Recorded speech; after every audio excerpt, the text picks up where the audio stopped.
This class has provided me with a good amount of insight. This is my final presentation for the DeafBlind interpreting class. The book has given us a great amount of information. Author Teresa Smith introduces us as readers to the idea that, quote, deaf-blind people experience the world differently than I do. Their experience, she says, offers a unique perspective. This new perspective, like all other cultures, broadens my own understanding. It stretches me like good art. It pleasures me.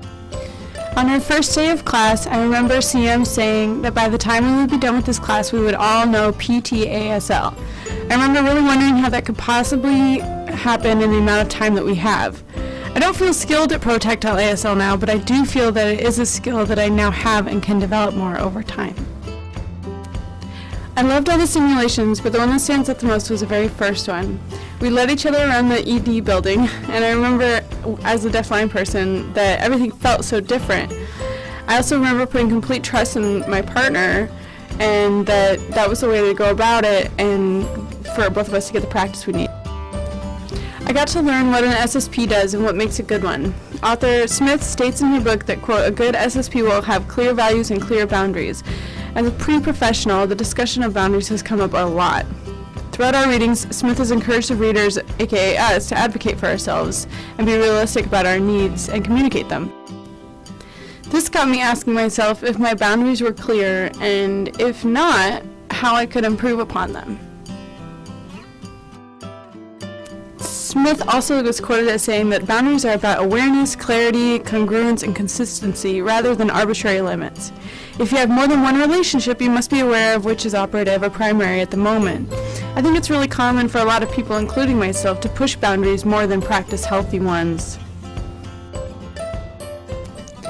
Smith also states, quote, if you are both an interpreter and a friend, you must know which role you are operating in at the moment. Don't switch from one to the other just because you feel like it. Drawing these kind of boundaries is not only in my service or the service of the SSP, but it provides clarity for the deaf-blind person as well. So there are just a lot of benefits to have clearly established expectations and boundaries. During class simulations, I found it was easy to become a little flustered. If I didn't understand what someone was signing, I had to repeat the question or repeat the explanation. In those times, the 4 cardinal rules really helped me focus. They are, pay attention, take your time, be consistent, and when in doubt, communicate. In some class simulations, there would be information that got lost a lot. In the role of the deaf-blind person, I would often hesitate to ask for clarification about something and found that I didn't want to inconvenience anybody or frustrate anybody if I didn't understand. But to be reminded, when in doubt, communicate was really helpful. In those instances where I didn't ask for clarification, I really missed out. I didn't feel fully connected to who I was working with because I didn't understand and was not honest about that. In those times, it's been important for me to practice self-advocacy. This is vital because if I or we can't learn to speak up for ourselves, we might not get what we really need to gain clarity. This concept was really helpful for me because it acknowledges that we can all get defensive about our mistakes and our work, and we don't have to pretend we don't because it's actually really common. Understanding that this happens gives me more clarity the more I learn, and with that I can move forward. This is helpful for me to remember but can be tricky. We've all been in situations when outside pressures can take away our focus from what we're doing or not perform our jobs to the best of our ability. I've succumbed to those pressures, and it's made me wonder that if I were an SSP and been easily influenced, would the deaf-blind person miss out on an opportunity or interaction? I'm sure. It's been important for me to remind myself that the job of the SSP is in service of the deaf-blind person and not any other outside individuals in a given setting. For me, letting go of what others might be thinking has also been a form of self-care.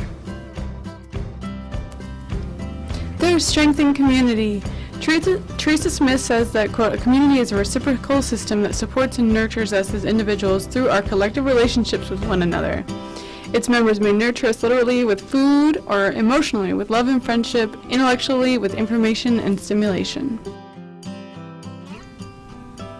I've been really fortunate to have community in my life, and it started up in Seattle.